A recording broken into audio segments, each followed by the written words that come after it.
Welcome back, true believers. Elite Legend back at you guys, and today we are taking a look inside of the DTOF at the Avengers shelf because we are possibly going to be making a change in Falcons.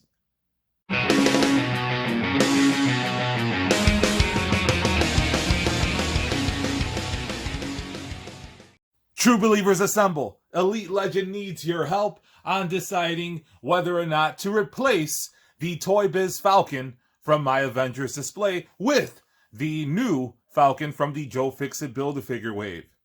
So here we see multiples of the new Falcon. We see him on a flight stand with his translucent wings, and we see him without the wings attached. Initially, I got two of these because I was going to try to make a classic custom. However, I have a feeling that we will be getting a classic version of the Falcon in 2021. Sam Wilson made his first appearance in the Marvel Universe in 1969 alongside Captain America. It wasn't until 1983 that Falcon was able to get a moment of glory on his own. Well, it wasn't really that glorious as the miniseries sucked. However, it was nice to see the Falcon get his own solo book. This was from 1983, and there you see the classic attire that I really was hoping for when they made the announcement of a comic book Falcon.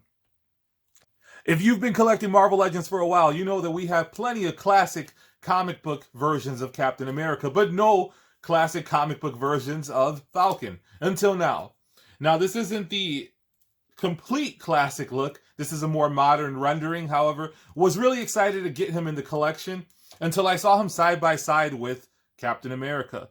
And he appears to not only just be a sidekick, he looks like he's Captain America's little brother. This doesn't look like a guy that can stand toe-to-toe with Captain America, fight off Hydra, and eventually take the mantle of Captain America, as we've seen in the comics and now in the MCU. He looks very small. And if you look at him from the waist down, those legs are awkward and those feet are horrible. What a difference a head swap makes. There we see the Falcon head on the Onslaught Wave Captain America body. And just so you can get a better appreciation of how they scale, there you see Falcon as he was released, and Falcon as he should have been released on a much bigger, beefier body mold. Look at the difference there. Falcon should not be on a body that is suitable for Spider-Man, while the butterfly joint is nice for a flying character. He shouldn't be smaller than Spider-Man, and as you see him here next to the retro Spider-Man, that is the case.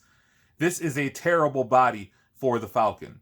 And I'm not one to complain about $20 figures, but if you're going to do a character like Falcon, make them right. There we see a look at the wingspans of the Toybiz and the Hasbro Marvel Legends up top. And the very impressive wingspan of the Hasbro Marvel Legend. However, that's where the comparisons stop.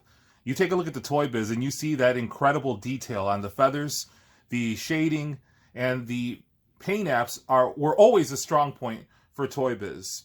Now, the articulation, even in a pose, there's still a little funkiness, and that's really apparent in the over-exaggerated striations on the chest of the Falcon.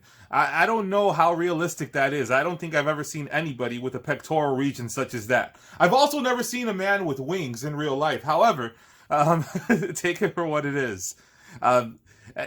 Aesthetically, I'm going to go with the Hasbro Marvel Legends on this one. Side by side, my main point of contention with the Hasbro was how small he is. So now if you look at the Toybiz, you see he's even smaller. So that's going to be taken into account when I make my final decision on which Falcon reigns supreme in Elite Legends Avengers Display. Here you see the differences in size from the Toybiz Falcon to the 80th anniversary Cap. And that is a marked improvement. The Hasbro Falcon and the 80th anniversary Cap, side by side.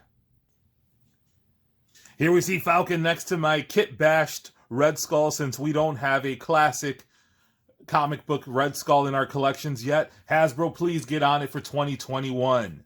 Now, if you thought the wings looked familiar, then you are correct. They are the wings, the same wings that were on the Vulture, however, Sam Wilson's are transparent. They're nice looking, however, I'd still prefer a different, more feathered type of wing. However, I guess the wings that this Falcon has are accurate to the time period.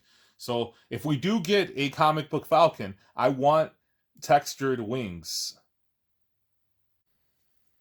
So there you see the Falcon Hasbro version has detachable wings, whereas the Toybiz has the wings attached and they are not removable. You also see the peg hole on the back of the Falcon has a flight stand from Toybiz that broke off in there. You can also place Red Wing into that hole, and unfortunately, I haven't been able to have Red Wing on Falcon for a couple of years now. And now that I have attached Red Wing onto the back of the Hasbro Falcon, it looks like we have a winner, folks. Now, I mentioned that I feel that we're going to be getting a classic Falcon in 2021, which is why I'm going to hold off on using my second Sam Wilson as a custom. Here you see the classic attire Toybiz Falcon that unfortunately is going to be leaving my main display. He had a good run. However, it's time for him to step aside, and we're going to be placing the Hasbro Falcon in his place. Now, as you see here, the Sentinel alongside the Falcon. Here you see issue number 2 of that mini-series that I mentioned earlier. And you see the Sentinel is getting the better of Sam Wilson. However, if you read this comic, you'll see that Sam Wilson does ultimately prevail.